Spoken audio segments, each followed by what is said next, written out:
नमस्कार, मैं स्मिता सिंगल। आप सबका स्वागत है हमारे स्टूडियो में। आज मैं आपको आचार्य महेश जी से मिलवाना चाहती हूँ, जो हमको रत्नों और पत्थरों के बारे में कुछ विशेष ज्ञान देंगे।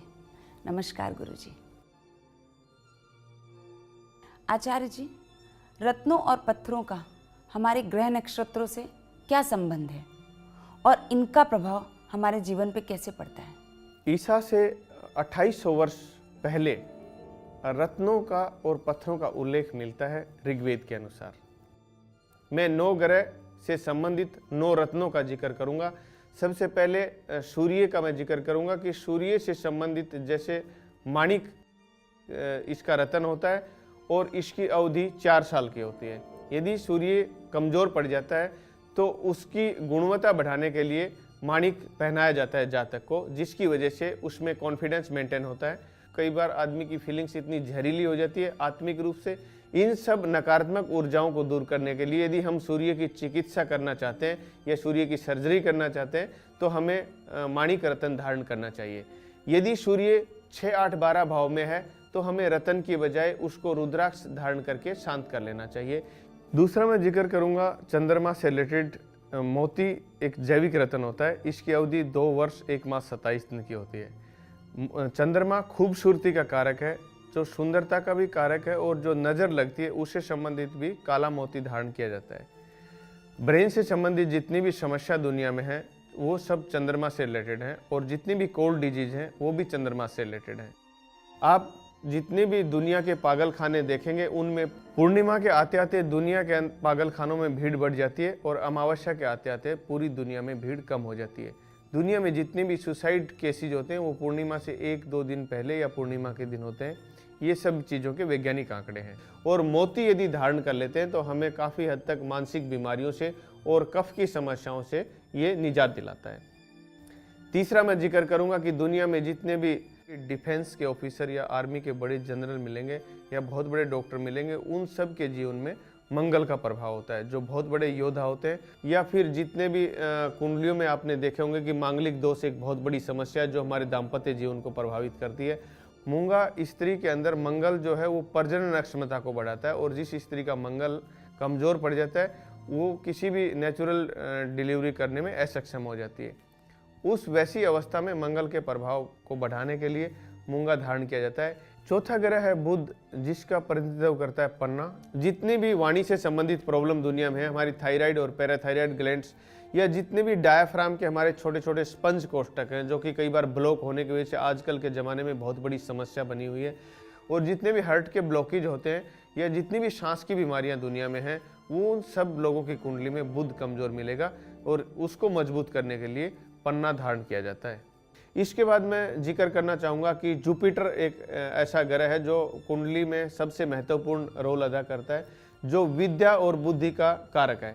कि जितने भी हमारे गलत डिसीजन होते हैं, कई बार गुरु नीच का हो जाता है या गुरु वक्री हो जाता है, जिसकी वजह से हमारे ऐसे डिसीजन हो जाते हैं कि हम बहुत ज़्यादा बुद्धिमान होते हैं लेकिन हमारे कोई डिसीजन जो है वो सक्सेस नहीं होते हैं। या फिर हमारे से लोग अपना नॉलेज लेते हैं हमारे से, और खुद पे डिसीजन हम लेते हैं तो वो गलत चले जाते हैं, और हम दूसरे को एडवाइस देते हैं तो वो आदमी कामयाब हो जाता है।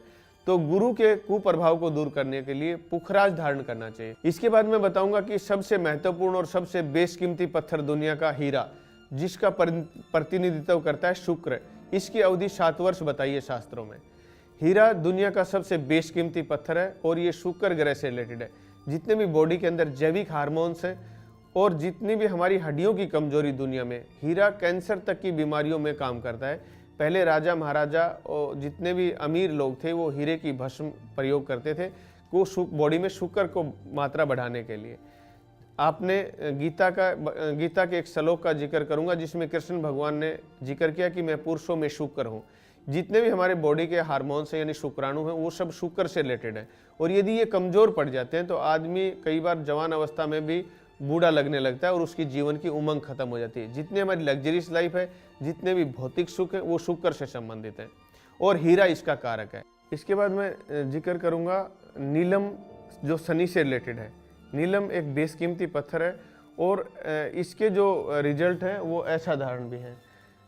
दुनिया में जितने भी सडनली जो एक्सीडेंटल केसेज होते हैं या फिर अचानक जो घटनाएं घटती हैं, यदि हम दूषित नीलम धारण कर लेते हैं तो 24 घंटे के अंदर अंदर हमें जो सूचनाएं मिलती हैं वो बहुत ही बुरी सूचनाएं मिलती हैं। नीलम की अवधि 5 वर्ष होती है। पूरी दुनिया के अंदर जितनी भी हड्डियों की बीमारियां हैं और जितनी भी पैरों से संबंधित जो बीमारियां हैं या फीमेल में पीरियड्स प्रॉब्लम की जो समस्या है, बाल झड़ना, और इसके पास स्पाइनल कॉर्ड का थर्ड पार्ट है, जो स्लिप डिस्क से संबंधित जितनी बीमारियां हैं उन सब लोगों का शनि कमजोर मिलेगा, ये फैक्ट है। और जितनी भी शुष्कता है हड्डियों की, जोड़ों के दर्द, ज्वाइंट्स पेन या फिर आंतों में खुश्कता की वजह से हमारा पेट क्लियर नहीं होता, ये सब वात प्रकृति का ग्रह है। यदि हम शनि की चिकित्सा कर देते हैं तो ये हमें इन सब प्रकार की बीमारियों से निजात मिल जाती है। नीलम बहुत ही बेशकीमती रत्न है और ये ब्राज़ील, साउथ अफ्रीका और कश्मीर के हिस्सों में पाया जाता है। यदि आप अच्छी श्रेणी का नीलम यानी उच्च क्वालिटी का नीलम आप धारण करते हैं तो उसके रिजल्ट गारंटेड रहते हैं। और यदि आप दागदार नीलम धारण करते हैं और यदि विशेष नक्षत्रों में धारण नहीं करते तो उसके रिजल्ट उतने ही नेगेटिव आते हैं। इसके बाद मैं आपको 9वें रत्न का जिक्र करूंगा जिसका नाम लहसुनिया है और ये केतु ग्रह का प्रतिनिधित्व करता है।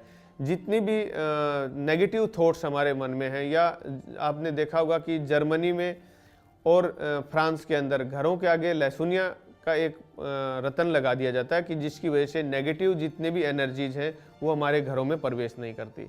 और जितनी भी नाभि के नीचे के हिस्से की जो बीमारियां हैं दुनिया में वो सब केतु से रिलेटेड है। और यदि हम केतु का रत्न धारण कर लेते हैं, लेकिन ये 2 तरह का होता है। एक बिल्कुल सस्ता आपको मिलेगा जो कि 20 से 200 रुपये कैरेट तक के आसपास होता है, इसके कोई रिजल्ट नहीं होते।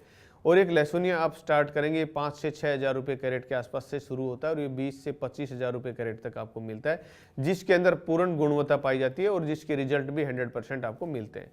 ये रत्नों से संबंधित मैंने एक विज्ञान के बारे में आपको जिक्र किया।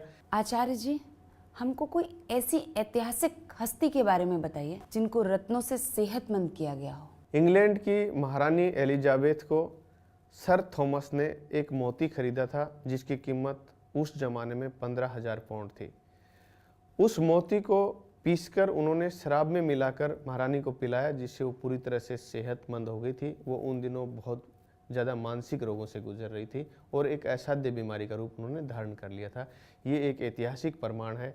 नवाब हैदराबाद का मैं जिक्र करूँगा कि जिसका जो एक पन्ने का गिलास था वो उसमें 1 बूंद शराब डालकर पीता था तो वो 100 बूंद का नशा करती थी। और जितने भी हकलाने की या तुतलाने की जो बीमारियां दुनिया में हैं, यदि आप पन्ना भी उसके मुंह में रख देते हैं 15 से 20 मिनट डेली तो वो आवाज़ को क्लियर कर देता है। आचार्य जी, बहुत बहुत शुक्रिया आपका जो आप हमारे स्टूडियो में आए और आपने रत्नों और पत्थरों के बारे में हमें इतनी विशेष बातें और जानकारियाँ दी। जी शुक्रिया। हम फिर महेश योगी जी के साथ कुछ नई जानकारियों के साथ फिर मिलेंगे। नमस्कार।